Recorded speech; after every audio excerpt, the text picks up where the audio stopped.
চট্টগ্রাম মহানগরীতে এই ধরনের কোনো ঘটনা সংখ্যালঘুদের আক্রমণ কিচ্ছু হয়নি। যারা আওয়ামী লীগ আমাদের হিন্দু সম্প্রদায়ের মধ্যে যারা আওয়ামী লীগের নেতা ছিল, যারা আমাদের বিরোধী দলের উপর অত্যাচার করেছে, আমাদের নেতাকর্মীদের অত্যাচার করেছে, তারা কিছুটা আক্রান্ত হয়েছে।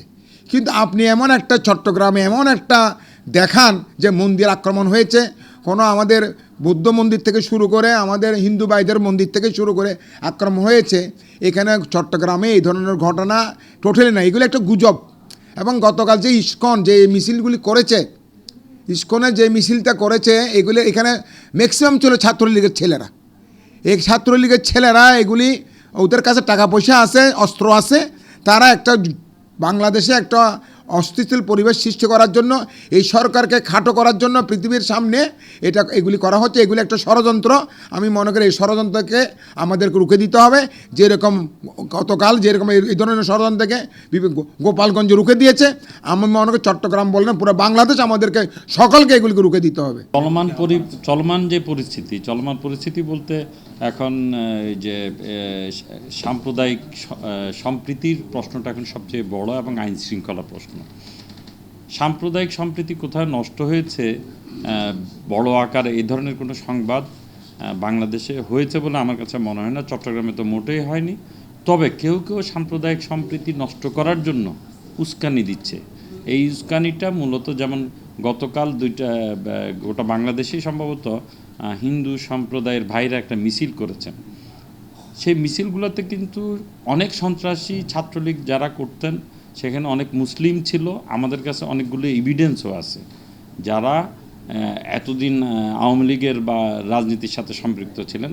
অর্থাৎ এটা তারা খুব সুপরিকল্পিতভাবে দেশের মধ্যে অস্থিতিশীলতা সৃষ্টি করার জন্য, উস্কানি দেওয়ার জন্য মূলত গতকালকের এই সমাবেশ এবং মিছিলটা তারা করেছে, যে সাম্প্রদায়িক সম্প্রীতি নষ্ট করছে, তাদের ইয়েতে বাড়ি করে হামলা করছে।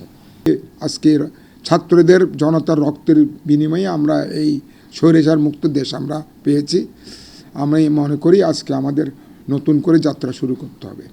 এখন আমাদের দায়িত্ব হচ্ছে, বিশেষ করে রাজনৈতিক দলের একজন কর্মী হিসেবে আমাদের মূল দায়িত্ব হচ্ছে দেশে আইনশৃঙ্খলা পরিস্থিতি সুন্দর রাখা, বজায় রাখা, যেন যে অন্যায়গুলি আওয়ামী লীগ সরকার, আওয়ামী সন্ত্রাসীরা যেগুলি করেছিল, আমাদের নেতাকর্মীরা যেন সেগুলি থেকে সজাগ থেকে এবং এগুলি থেকে যেন আমরা শিক্ষা নিই।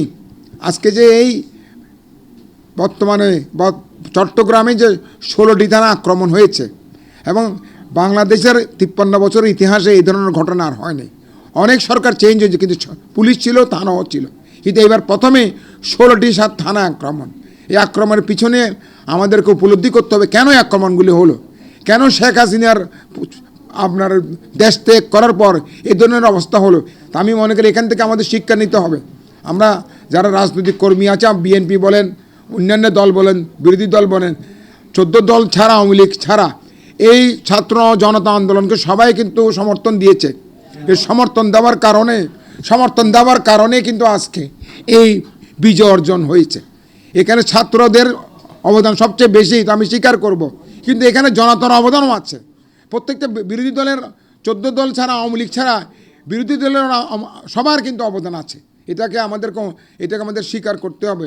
সুতরাং আজকে আমি মনে করি সকলকে দেশ গড়ার কাজে আমাদেরকে এক হতে হবে।